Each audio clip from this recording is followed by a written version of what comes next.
Já, góðan dag, kæru bæjarfulltrúar. Verið velkomin á 489. fund bæjarstjórnar Grindavíkur, haldið hérna í bæjarstjórnarsalnum þriðjudaginn 30. október 2018 og hefst það núna klukkan 1700. Fyrsta mál á dagskrá, það er Víkurhóp 30, umsókn byggingarleyfi. Ármann, þú kannski vildi koma hér upp og upplýsa okkur stöðu málsins, gjörðu svo vel.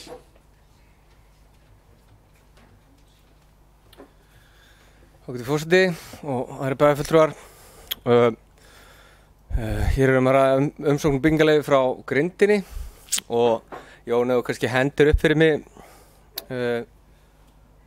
bara útlitstekningu, það er fínt. Þetta eru 12 íbúðir, ef maður rétt, já, og eru þær svona, hvað ég var að segja, svona í minni stærðum. Það þurfti að gera smávægilega breytingar á deiliskipulagi áður en að hægt var að taka við umsókn byggingarleyfi nákvæmlega fyrir þessa blokk, en hún er þá sem sagt vestamegin við Víkurhóp 32 sem kemur á eftir.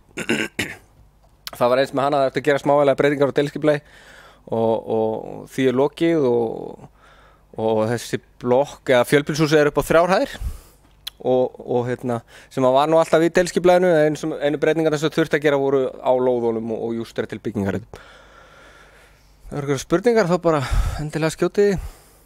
Þetta er nú svona tiltölulega straight forward og segir sér svolítið sjálft tekningarnar. Þetta er nú bara myndalegt mannvirki og eins og sjáu þá eru þetta íbúðir svona með einu og þá er mestalega 2 svefnherbergjum. Svona einmitt það sem við teljum að vanti á þennan markað sko. Já, einmitt, og þetta er bæði lyftuhús, það er náttúrulega bara krafa í byggingarreglugerð. Og já, það sem kemur á eftir næsta mál, það er 32 og þar eru held ég 6 íbúðir, ef maður rétt. Takk.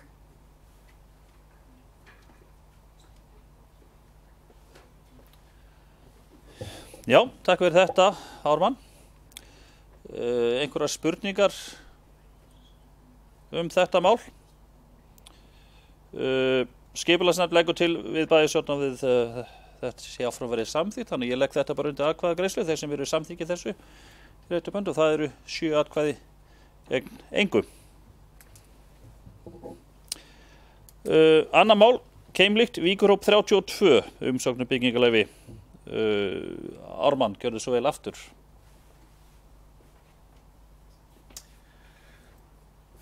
Takk.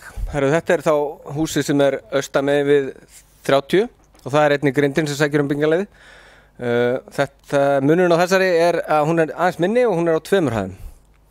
En þetta eru ekki rétt með að vera 6 íbúðir í heildina. Og þetta eru bara myndaleg mannvirki, þetta er hannað af JEES arkitektum, þessi útlitið. Og er svona blanda af bárðarsklæðningu og timbri. Þetta eru svona í funkistíl með flötuþaki. Og það er sama, þetta eru svona íbúðir sem maður hefði haldið að vantaði akkurat á markaðinn, hvort sem þessi hér eða annars staðar á landinu. Og við erum bara, allavega við erum að vera búnir með fjölbýlishús á lóðurnar okkar. En hins vegar eru 4 sem eru ekki byrjað að byggja og við svona kannski við vonum að þetta haldi bara svona áfram. Þessar 4 sem eru eftir ættu að gefa 14, 20, 24, 32, 40 50 íbúðir rúmlega. Þannig að það er bara ekkert nema upp á við í svona minni íbúðum og íbúðum. Og ef ekki bara segja þetta sé mjög jákvætt. En ef það eru eitthvað spurningar þá bara endilega spyrja. Nú ef ekki þá bara bendi ég á að skipulagsnefnd leggur til við bæjarstjórna þetta verið samþykkt.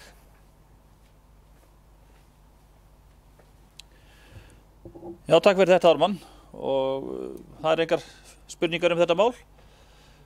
Þá legg ég til að greiða atkvæði þetta. Skipulagsnefnd leggur til að við samþykkjum þetta, þannig að þeir sem eru samþykkir greiða atkvæði með því og það eru 7 atkvæði gegn engum. Þá er það 3. mál. Það er Ísland ljóstengt og þetta er þá aftur undir sviðsstjóra skipulagsumhverfisins, þannig að gjörðu svo vel, Ármann. Takk fyrir. Þetta sem sagt í grunninn verkefni sem heitir Ísland ljóstengt sem við fengum styrk fyrir frá ríkinu að hluta og gengur út á það að ljósleiðaravæða Þórkullsstaðahverfi og vestur eftir Nesvegi. Og á Nesveginum eru þarna Samherji eða sem sagt Íslandsbleikja, Matorka, golfvöllurinn, golfhúsið sem verður nettengt á og Hafró. Ég ætla að vona að ég sé ekki að gleyma neinum. Og já, þá einmitt mögulegi líka fyrir Sumarhúsahverfið sem þarna fyrir vestan að geta tengt sig inn á. En þar verður bara skilin eftir svokallaður svona slaki á línunni og þá verður hægt að vinna það þá áfram seinna.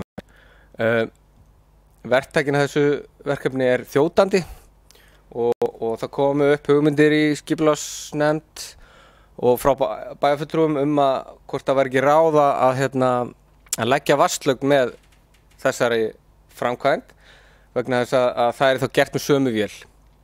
Þá verður framkvæmdin aðeins dýrari, þá þarf náttúrulega að kaupa efni og eins þá þarf að nota stærra hjól og þá verður hann aðeins dýrari framkvæmdin en aldrei jafn dýr og það myndi kosta okkur að fara sérstaklega þá ferða að setja vatnið inn eftir.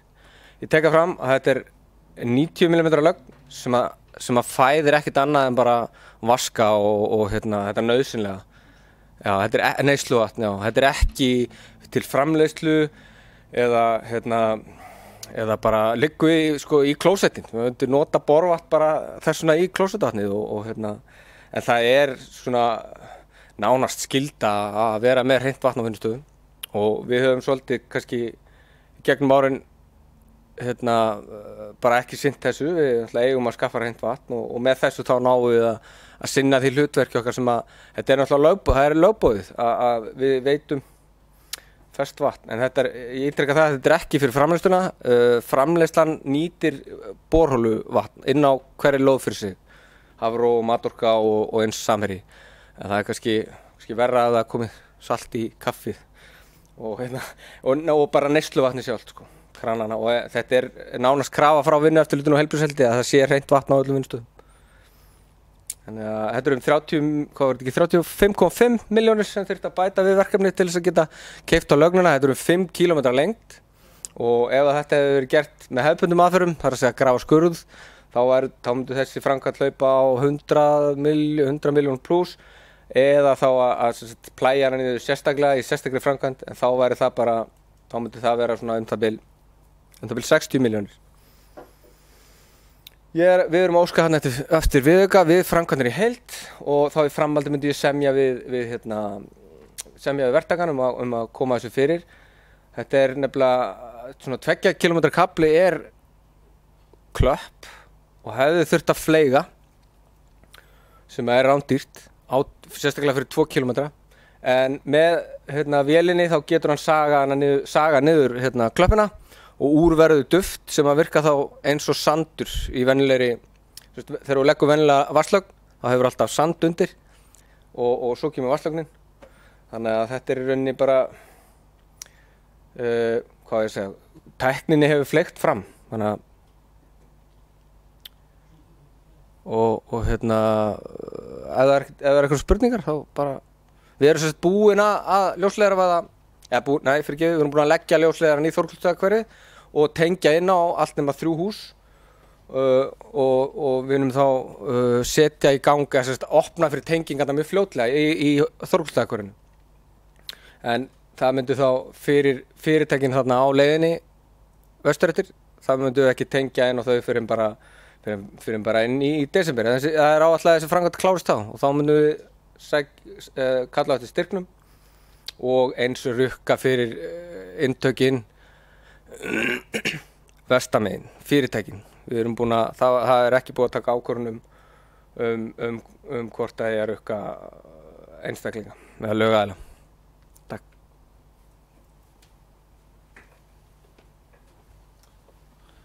Þá er mann ekki að fara langt, ég fæ kannski fenn að vera með síðustu skiptum sem við getum kallað á þig. En ef ég má kannski spyrja þig, nú erum við semst að ljósleiðin, hann er núna komin raunur austur eftir og vestur eftir með þessari framkvæmd. Hvernig er með staðan í sjálfum bænum?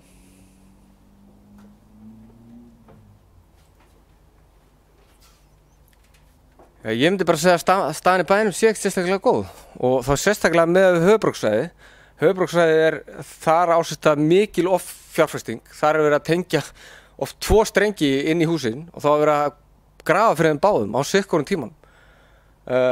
Hins vegar það stefnan hjá Mílu að halda áfram að ljósleiðaravæða landsbyggðina og ég hef svona verið að reyna að toga út þeim á hvaða tímaramma þeir sé að tala og ég fekk, þeir tala þá að reyna að klára þetta svona eftir 4 til 5 ár og þeir hafa það á stefnunni að tengja öll húsnæði hérna í Grindavík.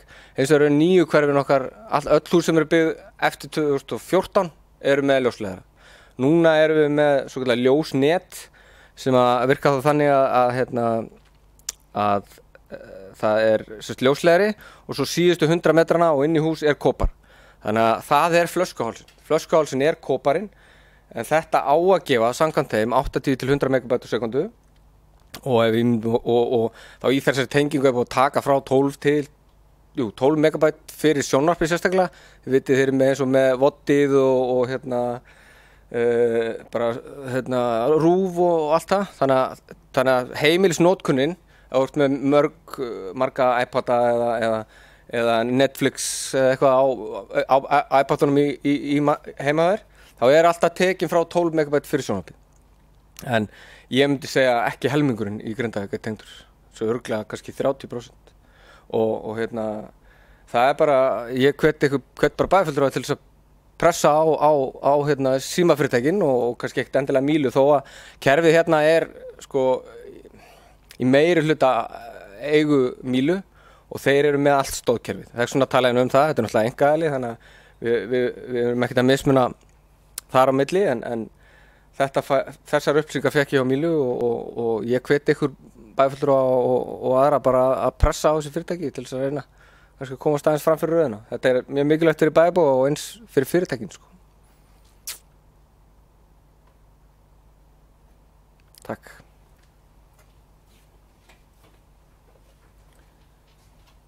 Fleiri spurningar til Ármanns? Nú ekki.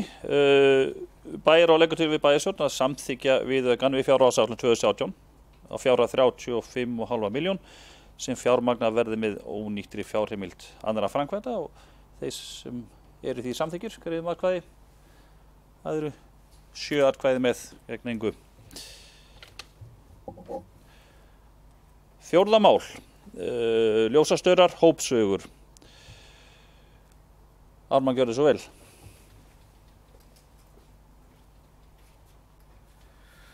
Takk.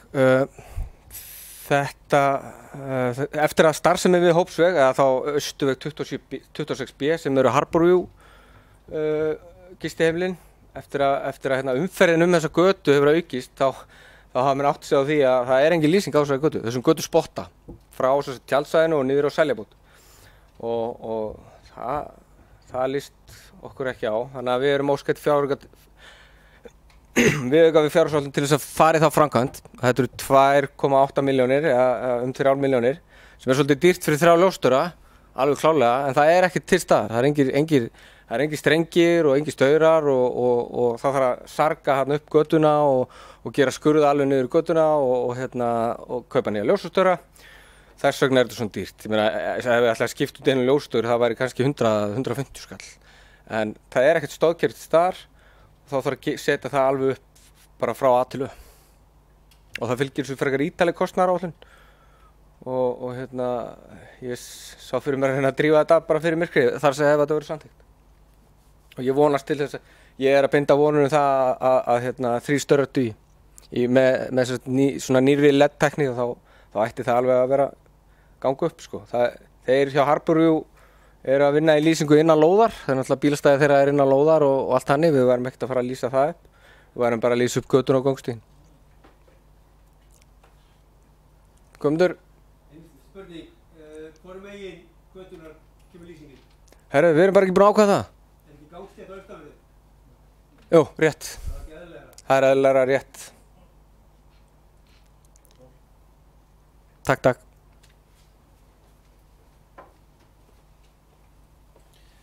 Já, takk fyrir Ármann.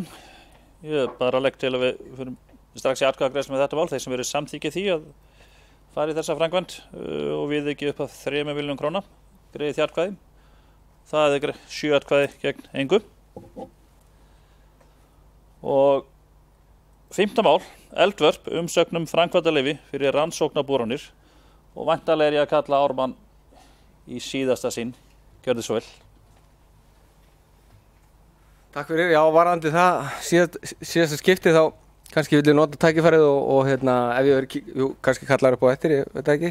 En ég vil kannski nota tækifærið og þakka fyrir mig, ég nú að hætta störfum á morgun og stefna að vera með vöfflukaffi á bæjarstjórinn kl. 11 og já, ég vil kannski bara þakka ykkur bæjarfulltrúum og bæjarstjóra og samstarfsmönnum fyrir samstarfið og ég er búin að vera að starfa hérna í 5 ár og er búin að eignast vini fyrir lífstíð og gífurlega mikilvæga reynslu.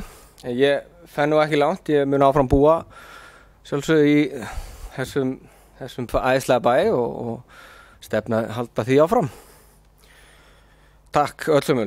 Herði, já, þá þess eldvörp. Þetta mál sem búið að vera í vinnslu í að vera örugglega 10 ár og umhverfismatið frá 2015. Það sem þetta snýst það að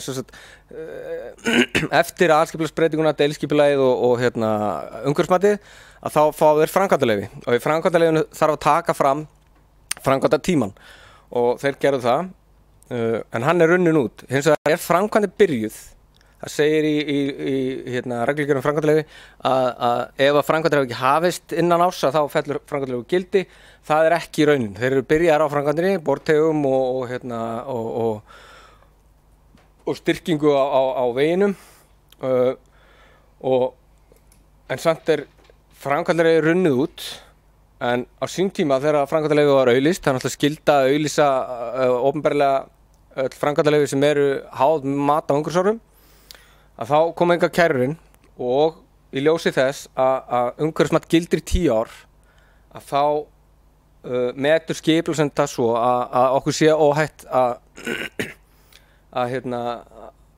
veita frest, nánari frest. Fresturinn þeir eru að sækja þetta bara praktískum ástæðum vegna þess að ég held að það sé engin bor núna í landinu og búin að vera. Þeir eru mikið í borverkefnum erlendis, Asóreyjum, Afríku og öðrum stöðum.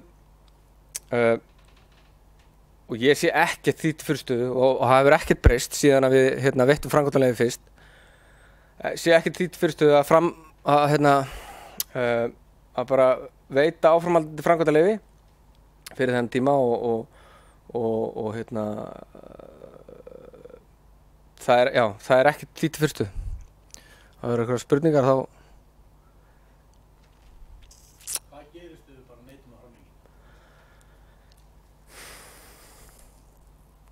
Já, þú spyrir. Við erum skipulagsvaldið og við erum leyfishafinn. Ég hugsa að það myndi ekki gerast neitt. Ég hugsa nema náttúrulega bara fyrir HS Orku. Þeir eru náttúrulega búin að eyða tugum milljóna og ein svona borhola kostar, ef ég maður rétt, 0,5 milljarð. Að það er bara örugglega gífulegt áfall fyrir HS og fyrirtækið, en líka kannski benda það að við erum með þetta í aðalskipulagi, við erum með þetta í deiliskipulagi, við erum með umhverfismat, við veittum umsögn í umhverfismatinu í 3 gang og við værum svolítið að ganga gegn eigin stefnu ef við myndum hafna þessu. Það væri svolítið það sem við værum að gera. En ég minna það að við erum skipulagssvaldið og við veitum heimildina. Takk. Takk fyrir þetta, Ármann. Hjálmar, gjörðu svo vel.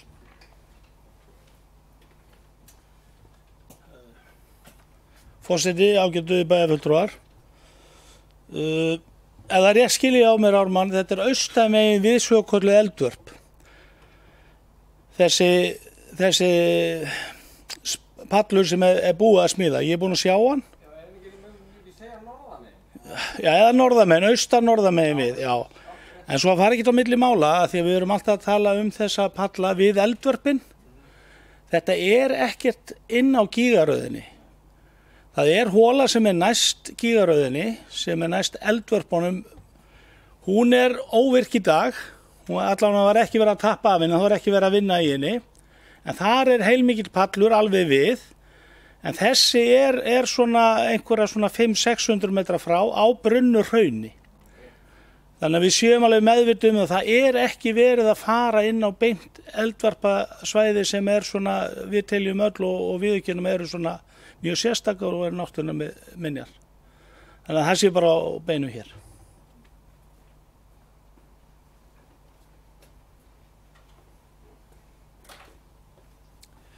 Takk fyrir Hjálmar. Fleiri spurningar? Og ef ekki þá já, Páll Valur, gjörðu svo vel.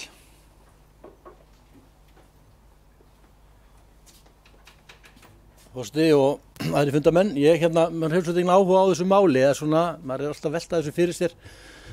En eins og Hjálmar nefndi þetta á hann, ég reyndar fór á sínum tíma með bæjarstjórninni í skoðunarferð þarna með þekktum náttúrufræðingum og ferðamála eða svona fólki sem hefur með þetta að gera.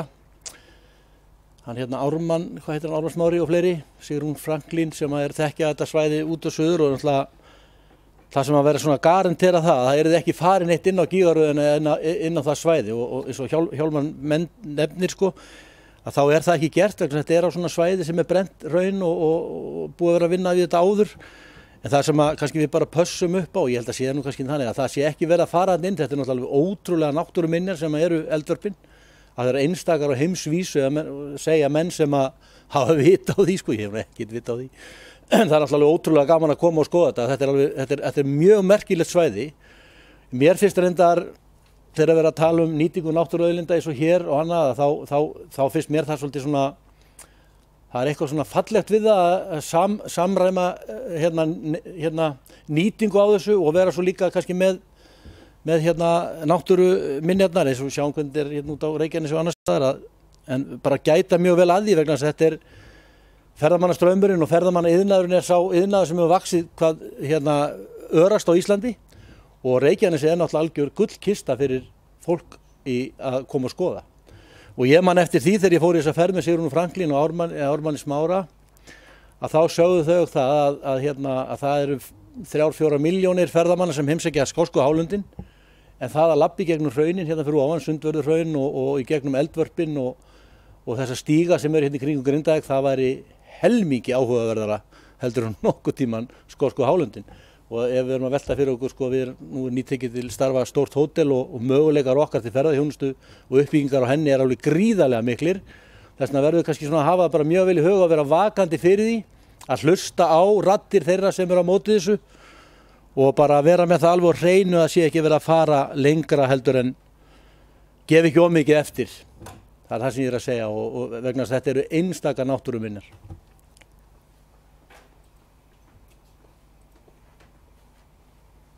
Takk fyrir þetta Páll Valur.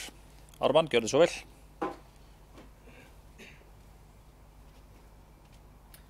Já, sæl aftur. Ég vil kannski bara nota tækifæri fyrst við erum í þessar umræðu að benda á það að við fengum styrk frá Ferðamannasjóði til þess að gera einhvers konar aðstöðu þarna á svæðinu.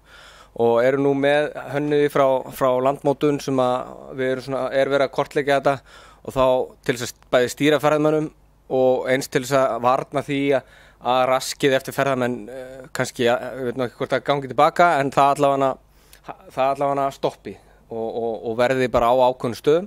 Því að núna í framhaldi þessar framkvæmd vegurinn náttúrulega orðinn mun betri, hann verður breiðari og mun ökufærari. Og eins og Hjálmar bent á að þessar framkvæmdir eiga ekki stað í eldvarpagígaröðinni. Við náttúrulega köllum þetta bara eldvarpasvæðið og það bara eldvarpahraunið allt, sko. Og eins þá höfum við bara passað mjög vel upp á þegar að vera að vinna gígana, bortegana, að þeir séu mældir upp og það má segja að sá sem er komin, hann sé nú bara til fyrirmyndar. Það er búið að hlaða upp mosa í kringum tegana og eins verða þær minni eftir að framkvæmdum er lokuð, eftir að búið að bora, þá verður reynt að svona shapea það aðeins til þannig að þeir séu ekki þessi ferhyrndi kassi í náttúrunni sem að brýtur allt upp og þeir hafa bara, ég veist bara staðið vel að þessum framkvæmdum og gefið náttúrunni bara ágætis séns og í þessu samstarfi með okkur að reyna að byggja upp eldvarpin með svona einhverjum alvöru hætti að þetta sé þá náttúruperlar sem er hægt að ganga á þessa nýja staðni. Takk.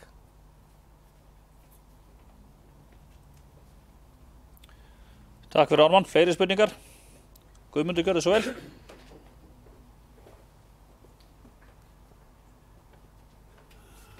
Forseti, ágæti bæjarfulltrúar. Það eru á þessu svæði skipulagðir 4 bortegar og þegar þeir voru skipulagðir þá var það gert og vanda til verka til þess að reyna að ná samstöðu eða málamiðlum milli þeir sem eru miklu náttúruundur og vilja ekki snerta neitt og nýtingu. Þannig að það fór mikil vinna í það að staðsetja bortegana.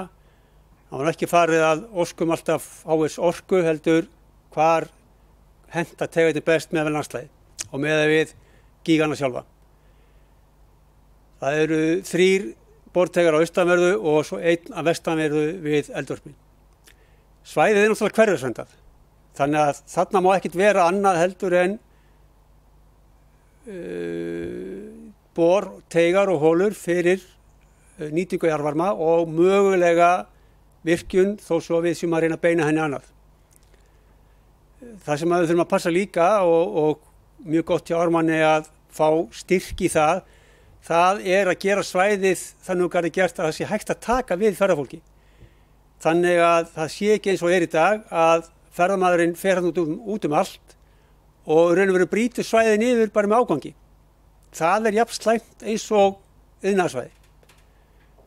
Og með því að vinna þessu og með geoparkinum að gera stíga, þá held ég að þetta fari mjög vel saman. Takk fyrir.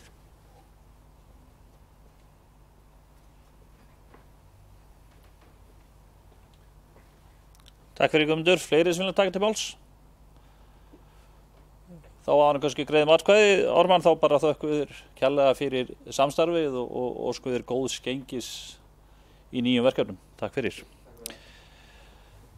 En já, skipulagsnefnd leggur til við bæjarstjórn að erindi verið samþykkt, þannig ég ber þetta þá upp undir atkvæði þeir sem eru samþykkir þessar erindi. Það 7 atkvæði gegn engu. Þá held ég Ármann að öll þín mál séu klári hér. Takk fyrir. Já.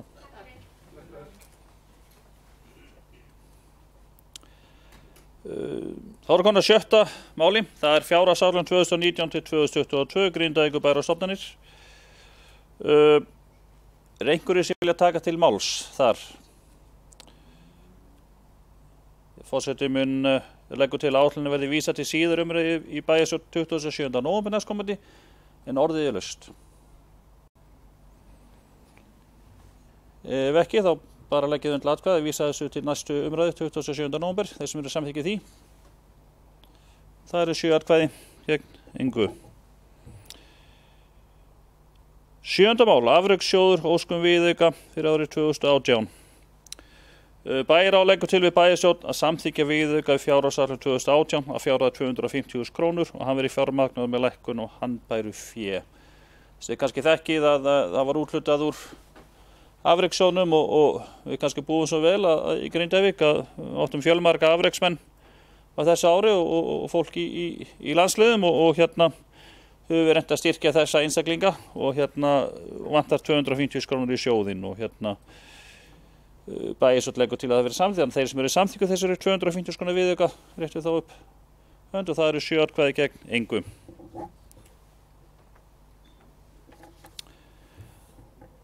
Það 8. mál, það siðareglur kjörinna fulltrúa Grindavíkurbæjar.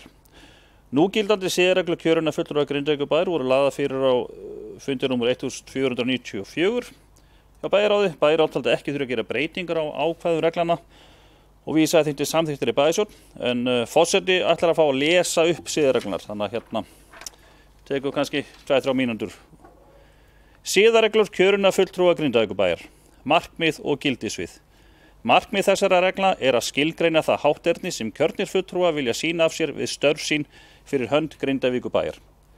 Gildi Grindavíkurbæjar jafnræði, jákvæðni, þekkingu, framsækni og traust eru leiðarljós í starfsemi bæjarins.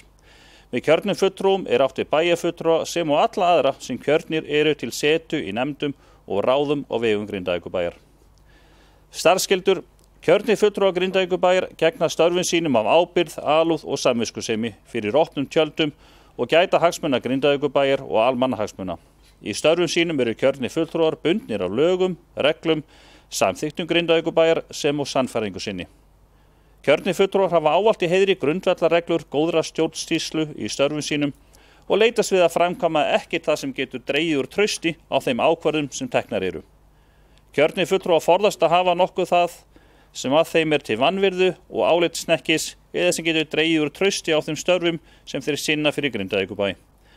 Kjörnir fulltrúar gæta þess að beita ekki valdheimildi sínum til að veita sjálfum sér persónulegum ávinning á beinan eða óbeinan hátt eða veita einstaklingi eða öðrum ávinningi í því skyni að geta notið á beinan eða óbeinan hátt persónulegra hagsbóta af því.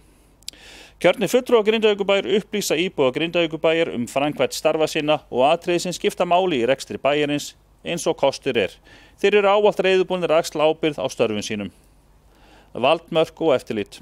Kjörnir fulltrúar gæta þess að fara ekki út fyrir umboð sitt í störfum sínum og virða verkaskiptingu í stjórnkerfi Grindavíkurbæjar. Þeir sýna störfum og réttindum annarra kjörinna fulltrúa og starfsmanna bæjarins virðingu. Kjörnir fulltrúar virða arfgerðir í þágu stjórnsýslu eftirlits hjá Grindavíkurbæ og leggja sitt af mörkum til að slíkt eftirlit nái markmiðum sínum. Hagsmuna árekstrar og hæfi. Kjörnir fulltrúar forðast hagsmuna árekstra í störfum sínum og vekja athygli á því ef hætta á slíkum árekstrum. Þegar kjörinn fulltrúi á óbeinna eða beinna persónulegra hagsmuna gæta í máli sem til umfjöllunar, skal hann gera grein fyrir þeim hagsmunum áður en umræður, atkvæðagreiðslur eða embættisfærslur fara fram. Mat á hæfi við afgreiðslu einstakra mála og málsmeðferð fer eftir sveitarstjórnarlögum og samþykktum stjórn og fundarsköp Grindavíkurbæjar. Kjörnir fulltrúar nýta ekki stöðu sína í þágu einkahagsmuna sinna eða annarra sem eru þeim tengdir, hvort sem ávinningur að slíku kemur fram strax eða síðar, þar með talin eftir að störfum fyrir Grindavíkurbæ lýkur. Ábyrgð í fjármálum og rekstri. Kjörnir fulltrúar móta stefnu og hafa eftirlit með rekstri Grindavíkurbæjar í samstarfi við stjórnendur. Kjörnir fulltrúar gæta þess að framkvæmd stjórnsýslu og rekstur sveitarfélagsins sé ávallt eins og best verður á kosið. Kjörnir fulltrúar aðhafast ekkert það sem getur falið í sér misnotkun á almannafé. Kjörnum fulltrúum ber að virða fjárhagsáætlun og grundvallar reglur fjármálastjórnunar til að tryggja réttmæta og ábyrga meðferð almannafjár. Stöðuveitingar og ráðningar. Kjörnum fulltrúum ber að gæta þess að við stöðuveitingar hjá Grindavíkurbæ sé í hvívetna fylgt lögum og reglum og einungis málefnalegar forsendur liggja að baki vali á starfsmönnum. Gjafir og fríðindi. Kjörnir fulltrúar þiggja ekki fríðindi svo sem gjafir, boðsferðir eða önnur hlunnindi frá viðskiptamönnum eða þeim leita eftir þjónustu Grindavíkurbæjar nema þau séu óveruleg. Kjörnir fulltrúar þiggja ekki gjafir, boðsferðir eða hlunnindi líta má það sem endurgreiðslu fyrir greiða eða sérstaka þjónustu. Trúnaður og þagnarskylda. Kjörnir fulltrúar gæta þagnarskyldu það sem þeir fá vitneskju í starfi sínu og lengt á að fara vegna einkahagsmuna eða almannahagsmuna samkvæmt lögum eða eðli máls. Trúnaðurinn helst áfram eftir að kjörnir fulltrúar láta af störfum. Kjörnir fulltrúar virða trúnað ummæli einstakra fundamanna á lokuðum fundum, í nefndum og ráðum Grindavíkurbæjar sem og innihald skjala eða annarra gagna sem þeir fá aðgang að vegna starfa sinna og trúnaður skal vera enda byggi hann á lögmætum og málefnalegum rökum. Háttvísi í samskiptum. Kjörnir fulltrúar viðhafa uppbyggileg og jákvæð samskipti sín á milli og við starfsmenn og íbúa Grindavíkur. Miðlun siðaregla og innleiðing. Reglur þessar eru settar með vísan til 29. greina sveitarstjórnarlaga nr. 138 frá árinu 2011. Kjörnir fulltrúar Grindavíkurbæjar undirgangast þessar siðareglur með undirskrift sinni og lýsi því þar með yfir að þeir ætla að hafa þær að leiðarljósi í störfi sínum. Í upphafi nýs kjörtímabils skal bæjarstjórn fjalla siðareglur bæjarstjórnar og eftir atvikum gera á þeim breytingar og staðfesta með undirritun sinni. Siðareglunar skulu birtar á vef Grindavíkurbæjar og sendar á þeirra sveitarstjórnarmála til staðfestingar. Svona hljóðu nú þetta. Orðið er laust. Páll Valur, gjörðu svo vel.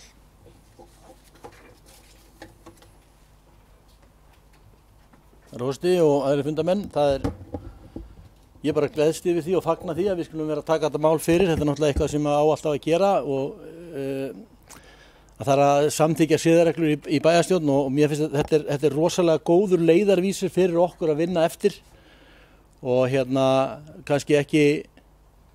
kannski vönn þarf á, það er náttúrulega ýmislegt gengið á hér í Grindavík á síðustu mánuðum sem að hafi kannski kallað til þess að við höfum kannski átt að velta þeim fyrir okkur þessum siðareglum og ég er ekkert hér til þess að dæma einn og við getum svo öll gert miðstök en þetta er náttúrulega mjög mikilvægt að við séum öll á sömu blaðsínu þegar siðareglu varðar og förum eftir þeim í hvívetna. Ég vil líka nefna það að til dæmis í starfsmannastefninu okkar er þetta lagt líka fram, svona kannski eitthvað sem við getum haft mjög til hliðsjónar sem kjörni fulltrúa Grindavíkurbæjar. Það sem talað til dæmis veljan starfsmanna og öryggi og þeirra rétt til þess að láta óarni sín í ljósi ef að þeim finnst á sig hallað og finnst kannski yfirmaður sinni ekki vera að standa sig eða kom illa fram og þetta svona, maður hefur svona fundið í umræðinni hér í Grindavík að starfsmenn Grindavíkurbæjar og kannski helst á bæjarskrifstofunni sé bara hið ómögulegasta fólk sem er náttúrulega mjög alvarlegt mál og við verðum sem kjörni fulltrúar að taka á því og við verðum að virða þessar reglur í hvívetna öllsumul og við erum með vinnuveittar hlutverk gagnvart starfsfólki í Grindavíkurbæjar og vissulega geta alltaf komið upp mál þar sem að menn eru ekki að standa sig í starfi. Þeir eru bara ekki að standa sig og eru einhverju hluta vegna að brjóta af sér eða fara gegn ákvörðun sem teknar í bæjarstjórn, þá höfum við bara tækifæri til að taka á því og við höfum að gera það hér innandyra og eftir réttum leiðum. Það hefur kannski verið svolítið vanhöld á því en það er bara eitthvað sem við lærum af og ég tel það að eitt af besta sem við getum gert og nýtt okkur til dæmis í þessum siðareglum þar sem að kemur fram upplýsingar, meðal annars er talað upplýsingar sem að býðum við, hvað er þetta? Þetta er trúnaðar- og þagnarskylda sem er náttúrulega trúnaðar- og þagnarskylda, það er líka eitt sem er náttúrulega gríðarlega mikilvægt en okkur finn ég þetta ekki hérna? En það er allan að talað upplýsingagjöf þar sem að við höfum, já hérna er það, kjörni fulltrúa Grindavíkurbæjar upplýsa íbúa Grindavíkurbæjar framkvæmd starfa sín og atriði sem skipta máli í rekstri bæjarins eins og kostur er. Mér finnst alltaf vanta upp á það hér í Grindavík að við skýrum meira frá því sem er að gerast hér á vegum bæjarins. Og ég held að við ættum að taka okkur ýmsa til fyrirmyndar í því, þegar ég nefnt bæjarstjórum til dæmis í Vogum, Ásgeir Eiríksson sem að skrifar vikulegan pistil að gerði það og maður sem við þekkjum öll, Þorsteinn Gunnarsson, sveitarstjóri Skútustaðahrepps, hann skrifar hálfsmánaðarlega alltaf eftir hvern einasta bæjarstjórnarfund mjög ígrundan og góðan pistil það sem er að gerast í bæjarfélaginu. Og ég held að það sé hægt að gera það að upplýsa fólk miklu meira það hvað er að gerast í Grindavíkurbæ með svona pistlum eða gefa frá okkur það sem er að gerast vegna þess að það mun algjörlega slá á kjaftasögur og kjaftæði sem ég nefni bara kjaftæði sem á sér rosalegt stað í umræðinni í Grindavík. Og það gerist víða í bænum og það eru illar tungur sem eru að koma á stað allskyns og rói annað fólk, starfsmenn Grindavíkurbæjar og annað þannig göttunum. Ég held líka að við ættum, hvað var þessar siðareglur, að gera okkur mjög skýrar verklagsreglur það hvernig á að kvarta yfir starfsmennum Grindavíkurbæjar. Það verður að koma á því á mjög skýrar reglur það að ef á að fara að taka einhverjum starfsmálum þá sé það formleg kvörtun sem er lögðið fram. Það er ekki til svoleiðis hér í Grindavík. Skrifleg, formleg kvörtun yfir einhverju starfsmanni. Það verðist vera þannig að allar svona kvartanir sem eru bara svona munnmæla sögur út í bæ sem að koma svo inn á borð hjá sveitarstjórnarfólki eða bæjarstjóra, við þurfum bara að marka okkur skýra reglur í þessu, gera þetta þannig og vinna þetta svoleiðis bara faglega og vel. Allar formlega kvartanir starfsmenn Grindavíkurbæjar eiga að bera skriflega inn á borð bæjarstjóra sem tekur síðan á málinu sem starfsmannastjóri bæjarins. Þetta er bara einfalt og þessar siðareglur þær eru bara mjög góðar, vel samdar og góðar siðareglur, lykilatriði hjá okkur öllum og er að bara fara eftir þeim. Takk fyrir. Takk fyrir Páll Valur. Fleiri sem vilja taka til máls? Guðmundur, gjörðu svo vel.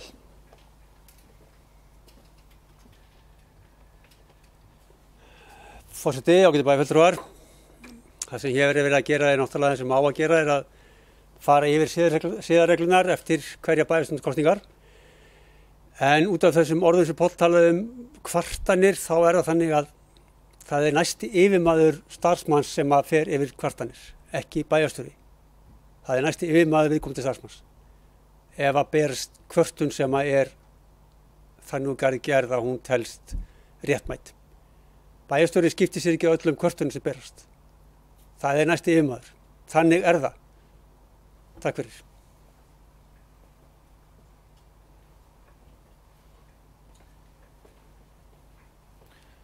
Takk fyrir Guðmundur. Páll Valur.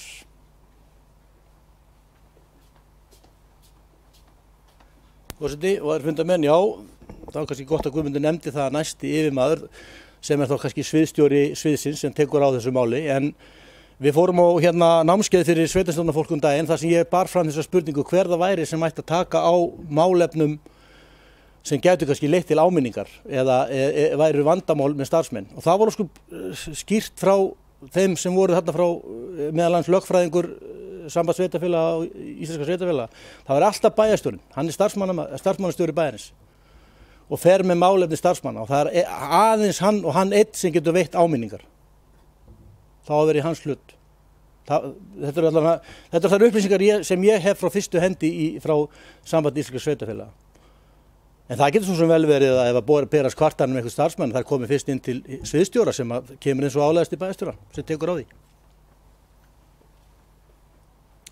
Takk fyrir Páll Valur forseti, til kannski við sem kannski aðeins komnir út fyrir það sem við erum að ræða og þetta sé kannski, við erum að tala siðareglurnar,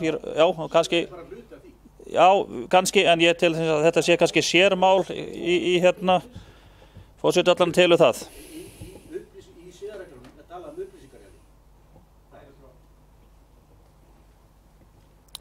Hvað það, forseti ætlar að stöðva þessu umræðu núna og bara bera þessar siðareglurnar undir atkvæði, þeir sem eru samþykir þessum siðareglum bæjarstjórnar rétt upp hönd og það er 7 atkvæði gegn engu.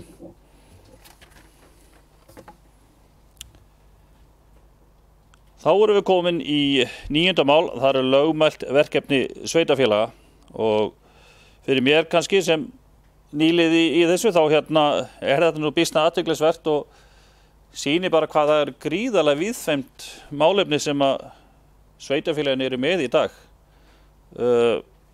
Þetta er náttúrulega bara ótæmandi listi og er svona bara lagður fram til kynningar og það er mikið sem að hvílir á okkur og starfsmönnum Grindavíkurbæjar en orðið er frjáls, þetta er sem segir bara lagt fram til kynningar og ef einhverju vill ljá máls á þessu og er orðið laust.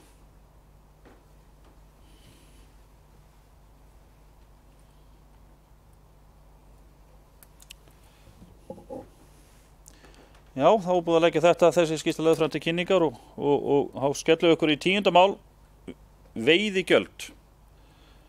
Sem sagt umsögn Grindavíkurbæjar. Já, getum við fáum hana upp á skjáinn Jón. Ætti að vera komin í hjá okkur í málið. Fáum hann upp allavega fyrst. Og orðið er laust, þetta er umsögn veiðigjöld frá Grindavíkurbæ. Við leggjum fram í bæjarstjórn og orðið er laust. Gjörðu svo vel Hallfríður.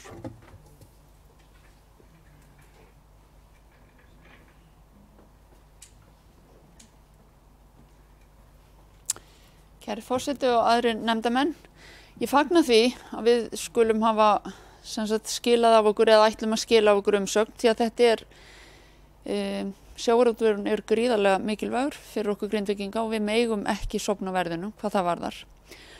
Og eins og umræðin hefur verið og við vitum flest að þessi veiðigjöld þau eru orðin svolítið stór baggi fyrir fyrirtækin. Og það hefur komið hér fram að fyrirtækin eru alls ekki að barma sér undan því að greiða veiðigjöld. Þau vilja greiða veiðigjöld en þetta má ekki verða þannig að þetta verði þeim til trafala. Vegna þess að aðföngin hafa hækkað. Það hefur allt hækkað en aflaverðmætið ekki. Þannig að veiðigjöldin er orðin svo stór hluti af rekstrar umhverfinu. Og ég velti líka fyrir mér að því ég var bara að sjá þetta kom svo seint undir málsgögnin þarf þetta ekki að vera neitt ítalar, þarf ekki að koma fram einhver rök eins og sem sagt aðfeng hafi hækkað og rekstra afkoma lítill á meðalstóra sjávarútvegsfyrirtækja sem stefnt í voða með þessum miklu hækkunum og samkeppnishæfninni. Það er orðið mun meiri samkeppni á þessum markaði heldur en verið hefur og þar lendi dýrari framleiðslu oft á tíðum. Þannig að ég bara svona velti því fyrir mér, af því ég veit það ekki. Takk.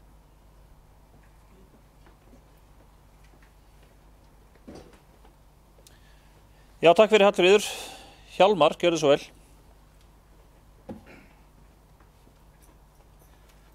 Já, forseti, ágætu bæjarfulltrúar. Jú, ég tek alveg undir það sem hún segir, Hallfríður, að það hefði mátt vera ítalega, en hins vegar, svona bara til að upplýsa síðustu skref, þá var sjávarútvegsráðherra hérna á fundi í Grindavík síðastliðinn þriðjudag og það var mjög merkilegu fundur, farið yfir alla þætti og það eru það marga skekkjur í þessum gjöldum að við erum að biðja svona ákveðna heildar yfirferð á þeim. Þar kemur ljós að skekkja milli tegunda, það er ákveðna tegundi sem er ekki komið um borð og það er ekki hægt að það standi ekki undir kostnaði veiða og ég var samt svolítið bjartsýnn með ráðherra, hann sá alveg að það er á sömu stöðum vitlaust gefið. Það sem við erum að benda á, ef að þeir halda sama veiðileyfagjaldi og ef það á að fara að miða við rekstur fyrirtækja síðan 2015 og þá kemur inn á það, þú ert búin að benda á aðföng hafa hækkað, þeir eru ennþá að borga kolefnisskattinn, ef að þetta fer áfram svona að þá geti stemt í óefni. Því að ég held að allir vilji borga þetta svo kallað veiðileyfagjald. En það verður náttúrulega að vera samgjarnt og tengt afkomum fyrirtækjana. Ég held að við séum nú ekki eina sjávarútvegs sveitafélagi sem stendur í þessu. Ég hef nú heyrt í félögum okkar og menn hafa bara almennt áhyggjur af þessu. Nú frumvarpi liggur fyrir, það var frumvarpi í vor sem að datt fyrir borð og þetta tekið upp og menn ekki alls sáttir á þetta. Í því frumvarpi þá áttu nú að draga eitthvað úr veiðileyfagjöldum 2018 meðan verið að skoða þetta, það gekk ekki eftir. En okkur finnst bara svo mikið í svo sérstaklega fyrir stöðu Grindavíkurbæjar að það eru svo margir sem að eiga allt sitt undir. Þetta er undirstaðan í Grindavík þrátt fyrir að við séum að sækja okkur veðri á öðrum stöðum, ferðamennsku og fleira, þá er þetta samt undirstaðan. Þessi fyrirtæki hérna sem eru í sjávarútvegi, þau verða að hafa traustan grunn til þess að fjárfesta í nýsköpun og standa í samkeppni við aðra þjóðir, að hafa besta fiskin og þetta. Við erum með bestu tækin, en það þarf að endurnýja þessi tæki og eftir að hafa farið á nokkuð svona fundi, þá er ég bara svolítið sammálaðum. Að það þarf að fara mjög varlega í þetta. Og það eru ansi margir í Grindavík sem eiga allt sitt undir sjávarútvegi. Það eru sjómennin okkar, það eru þjónustufyrirtækin, það eru alveg gríðarlega margir og miklu meira heldur en akkúrat útgerða félögin sjálf eins og oft er látið í veðri vaka. Þannig að við svona gripum á þessu heilstætt og ég svona gera það tillögu minni. Ég veit að því er lokið að senda inn umsagnir en ég held að ég legg það til að séu menn sammála þessu að senda þetta til atvinnuveganefndar að við sem sé höfum áhyggjur af þessu máli og treystum þingmönnum okkar og þeim sem þar eru að fara yfir vega og gera breytingar sem að verða okkur ekki til skaða.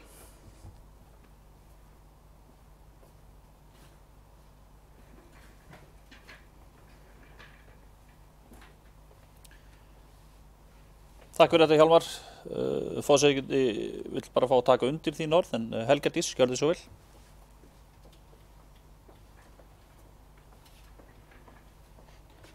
Forseti og aðrir fundargestir. Já, við fengum þetta náttúrulega rosalega seint, þannig að maður gat svona fara og ég tek undir með Hallfríði hvort þetta þyrfti ekki að vera ítalega, en ég vil líka bara þakka honum Hjálmari fyrir góða yfirferð á þessum fundi og ég tek bara undir að við sendum þessa umsögn en ég mynd gerði svona, var með sömu vangaveltur og Hallfríður hvort það þyrfti ekki að vera aðeins ítalega og hvort að því við höfum ágjur að þessu, hvort að þeir sem standa nú í þessu press á það að þeir komi líka nær vinnunni ef svo ég veit það ekki. Þannig að ég ætlaði bara að koma því á framfæri. Takk.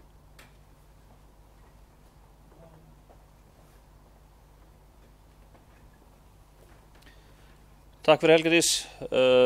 Forseti fór nú á þennan fund ásamt Guðmundi og með ráðherra ásamt Guðmundi og Hjalmar í síðustu viku. Þannig ekki margir dagar síðan sem fundu var og og kannski síðan þá höfum við reynt aðeins að svona við að okkur svona nokkuð skonar umsögnum og hvað sé lengdin skiptir kannski ekki öllu máli í þessu. Það aðalega til að við erum að reyna að koma, við erum mjög skýrt að skýra svona umsögnum málið, það er okkar mat. En Guðmundur, gjörðu svo vel.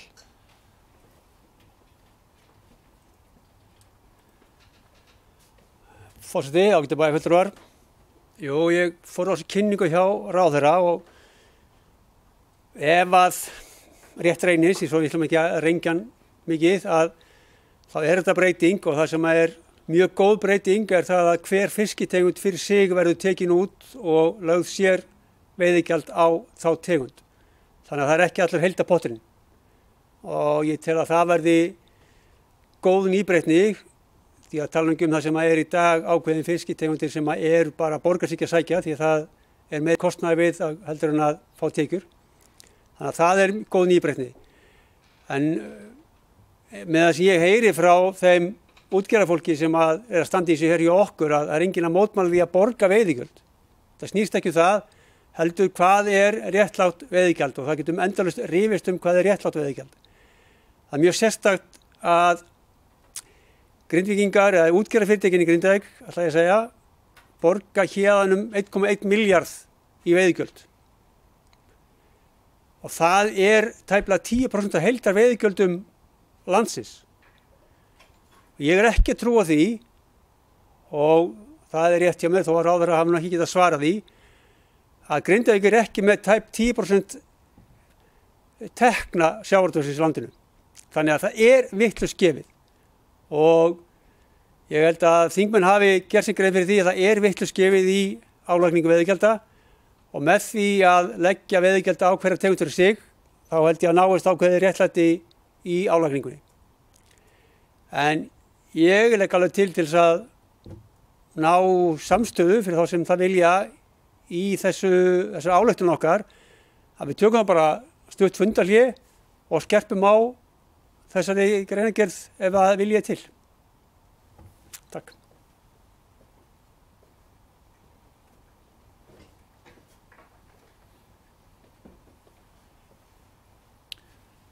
Takk fyrir þetta Guðmundur.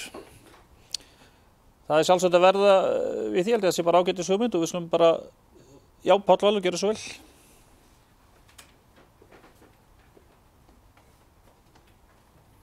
Rósti og fundamenn. Já, ég verð nú að segja það. Ég fagna því að Grindavíkurbær ætlar að skrifa einhverja umsögn þetta og þó mér finnst nú frekar í róðinu. Og mér langar til að benda á það að hér í vor fyrir sveitarstjórnarkosningarnar þá var nú sérstakur fundur með okkur frambjóðendum og útgerðarmönnum í Grindavík. Þar sem ég var meðal að sæmdur vændur fyrir það að vera 101 kall og sem svolítið fyndið. Það sem ég ekki alveg sammála öllum þessum megin þáttum í þessu og finnst umræðan oft svolítið brengluð og hún ekki alltaf sönn því miður. En hvað það að ég benti líka á þessum fundi þegar við vorum með útgerðarmönnum í Grindavík og skoraði á þá að senda inn umsögn veiðigjaldafrumvarpið sem kemur í haust. Bara það sem að þeir legðu fram allar þær upplýsingar sem þeir lögðu fram á okkar fundi. Hefðu þeir gert það, þeir hefðu getað fengið örugglega öll fyrirtæki hérna í Grindavík til þess að skrifa með sér umsögn veiðigjaldafrumvarpið, þar sem hefði komið allt fram sem þeir sýndu okkur á glærunum. Hefðu þeir gert það, þá hefðu þeir verið kallaði fyrir nefndina. Þar sem að þeir hefðu getað skýrt sín sjónarmið og nákvæmlega sagt hvaða áhrif veiðigjöldin eins og þau eru núna hefðu á fyrirtæki Grindavík og Grindavík sem heild. Þeir geru það ekki. Og ég velti því fyrir mig hvers vegna. Ég tek eftir því að það ekki nema 2 sveitarfélög á landinu sem skrifa umsögn veiðigjaldafrumvarpið. ekkert af stæðstu fyrirtæki, sveitafjörðum í landinu sem hafa langstæðsta kvótan eða stæðstu útgerðarfyrirtækin sendin umsókn. SFS gerir það fyrir þá, sem ekkit óeðlilegt, þetta hagsmunasamtök sjávarútvegsfyrirtækja. Það einnig til á Íslandi samtök sjávarútvegs sveitafélaga og við hluta því. Þeir sáu sér ekki fært að skrifa inn umsókn þetta og ég velti fyrir mig hvers vegna. Á hverju það? Veiðigjöldin eru eilíft bitbein vegna þess að mönnum finnst óréttlátt. Ég meina það má velta því fyrir sig hvort þau eru óréttlátt og hvað sanngjarnt og hvað ekki sanngjarnt. Á hverju tala menn ekki saman það hvernig á að gera þetta þá? Á hverju koma útgerðarmenn ekki? Ég meina sjávarútvegsráðherra Kristján Júlíusson, sjálfstæðismaður, og það kemur engum óvart að þetta kemur mesta gagnrýnin frá stóru útgerðarfyrirtækjunum sem eru langstæðstu styrktaraðilar Sjálfstæðisflokksins á landsvísu og þeir hafa beinan aðgang að þetta. Ég skil ekki, ef þú skoðið frumvarpið, það er ekki einu sinni samráð við helstu aðila, heldur er tekið tillit til þess sem umræðan í samfélaginu er. Þetta er svo fáránlegt að ég myndi skammast mín ef ég væri sjávarútvegsráðherra að leggja fram svona frumvarp. Þetta er illa unnið og illa uppgrundað og þetta er ekki einu sinni gert í samráði við fólkið sem hefur mesta hag og mesta hagsmuna gæta í þessu. Hvað er það? Og svo bara skipa og skikka einhverjum til að skrifa einhverja umsögnum þetta. Þetta er alveg fáránlegt og það er alveg fáránlegt staðan á íslensku sjávarútvegi sem er sjálfbærasti og arðbærasti og besti sjávarútvegur í heimi. Og svo hafum við að sitja og standa eins og menn vilja að við gerum í þessu. Og ef maður er ekki alveg 100% sammála, þá er maður bara einhver 101 kall, lappi letjandi gaur í Reykjavík, sem er þó stæðsta útgerðarbæjarfélag landsins. 101 skilar nú sennilega mestu inn í samfélagi hvað var að veiðigjöld. Þar eru stæðstu fyrirtækin, en Grindavík er líka rosalega stórt. Við höfum 2 af 10 stæðstu fyrirtækjunum í landinu, kvótastæðstu í löndunum, fyrirtækjunum. Og það er frábært. Hér hefur verið rekinn mjög góður sjávarútvegur í Grindavík og við hefum að gera allt til þess að halda utan þetta. En ég benti á það líka í tölvupósti við einn af framkvæmdastjóra Þorbjarnar að það hefði verið lóga lagið fyrir þá og ég benti líka á það í vor að hafa samráð við bæjarstjórnina að skrifa umsögn. Það er svona engan áhuga á því. Af hverju ekki?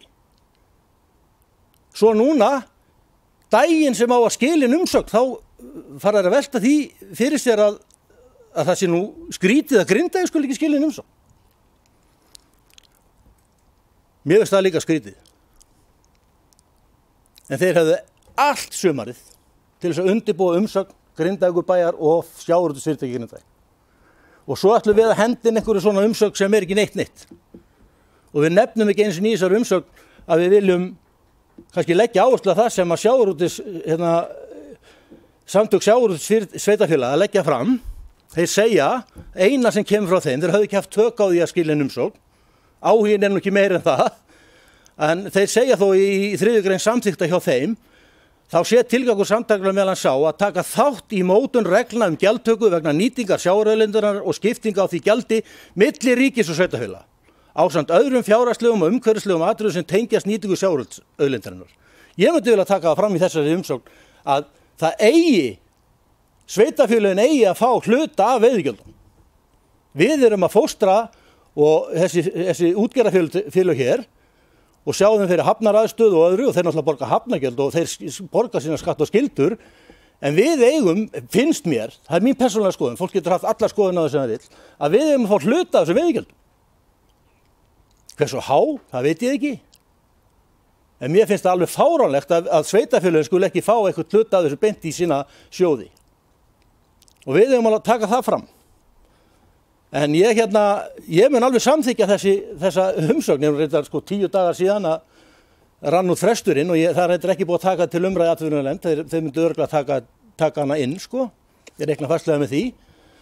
Og það er alls ekkert vitlaust að við bara förum fram á það að útgerðarmenn í Grindavík og kannski hluti bæjarstjórnar fari og tali máli útgerðarmenn í Grindavík og bæjarins. Það sem allt er lagt á borði, hvað áhrif hefur þetta bæinn? Hvað áhrif hefur þetta veiðigjöldin á Grindavíkurbæ? Hefur það áhrif á það? Ég veit það ekki. Ég er ekki alveg viss um það. Við höfum bara fáið að vita hvað það er. og auðvitað viljum við að þessi fyrirtæki dafni og vaxi og gangi vel. Þetta undirstaðan og hefur alltaf verið undirstaðan í atvinnulífi Grindavík. Þó að ýmislegt sé að breytast eins og Hjálmar bendir á, þá þetta alltaf undirstaðan og hefur alltaf verið og mun alltaf vera. Það mín skoðun. Það mun alltaf viðast fiskur í kringum Ísland og hér erum við á slóðum sem eru gjöful fiskimið hér fyrir utan og það mun alltaf vera þannig sko. En mér finnst að við ættum teka undir það, taka smá fundarhlé og fara yfir það hvort við getum ekki bætt einhverju svona inn í og kannski fara fram á því atvinnunemnd að það fulltrúar Grindavíkurbæjar og útgerðarnir í Grindavík komi saman og ræði þessi mál þar sem allt lagt á borðið og útgerðarmenn komi með glærusýningarnar sínar og sýni þeim nákvæmlega það sem við sýndu okkur í vor.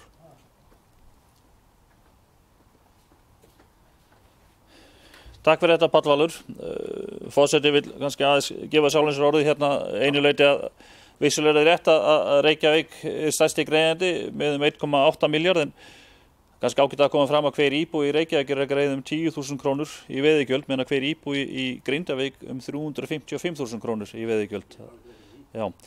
En við skulum Hjálmar ætlar að fá orðið og svo legg ég til eftir það og tökum við cirka 10 mínútna fundarhlé. Gjörðu svo vel Hjálmar.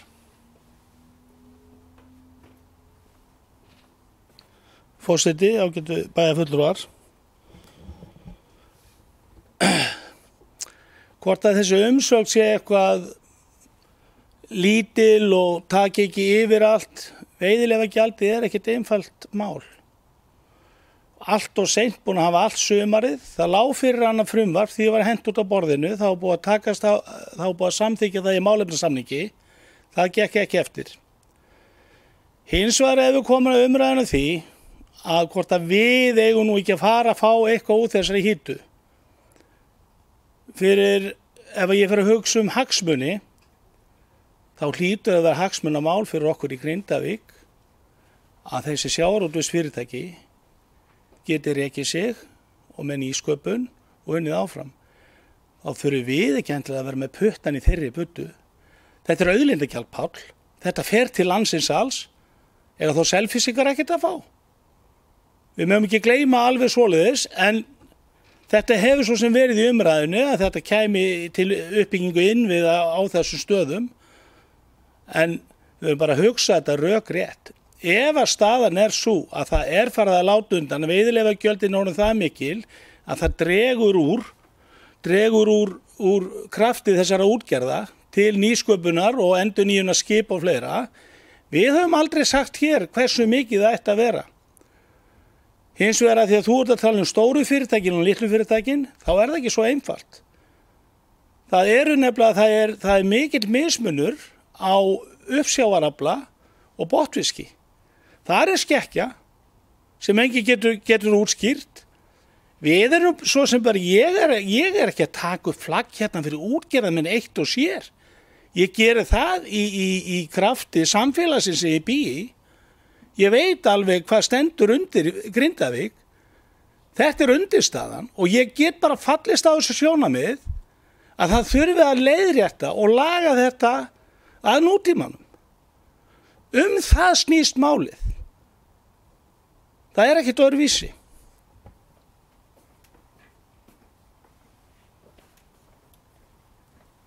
Takk fyrir Hjálmar. Gerum cirka 10 mínútna fundarhlé og rjúum útsendingu.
Þá fundarhlé lokið og við erum hérna 10. máli veiðigjaldið og umsögn Grindavíkurbæjar. Forseti leggur til þessa umsögn sem hér og ber hana upp til samþykkis, sem eru samþykkir þessari umsögn Grindavíkurbæjar, fyrst að skrifið rétt við pendi. Og þú þarf að fá já, akkurat, já. Það eru 6 atkvæði sem greiða atkvæði, einhver á móti, 1 sem situr hjá og Páll Valur, einhver á móti? Já, það kom ekki pent, sko. Fyrir ekki, það flaggaði hálfa, þannig að það eru 6 atkvæði sem greiða atkvæði með, 1 atkvæði á móti. Páll Valur greiði atkvæði á móti? Nei, ok, fyrir ekki, 7, já, ok, það er gott að hafa, já. Ok, flott 7 atkvæði sem greiði atkvæði með þessari umsögn og Páll Valur ætlar að koma með bókun og breytingu. Gjörðu svo vel.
Sáttu við þetta svona, Páll Valur, eins og þetta lítur þannig út?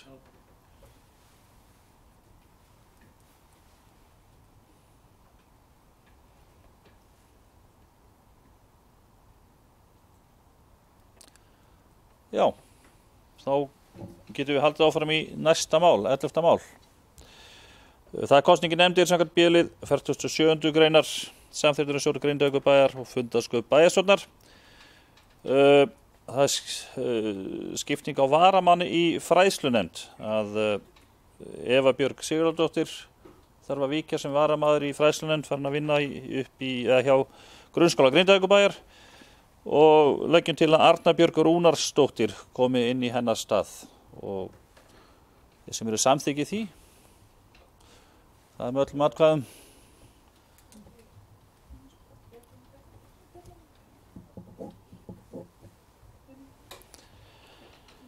Já, og næsta mál það er vinnuumhverfi á bæjarskrifstofunni og þetta er trúnaðarmál fyrir trúnaðarbók, trúnaðarmál starfsmanna, þannig að við rjúfum núna útsendingu.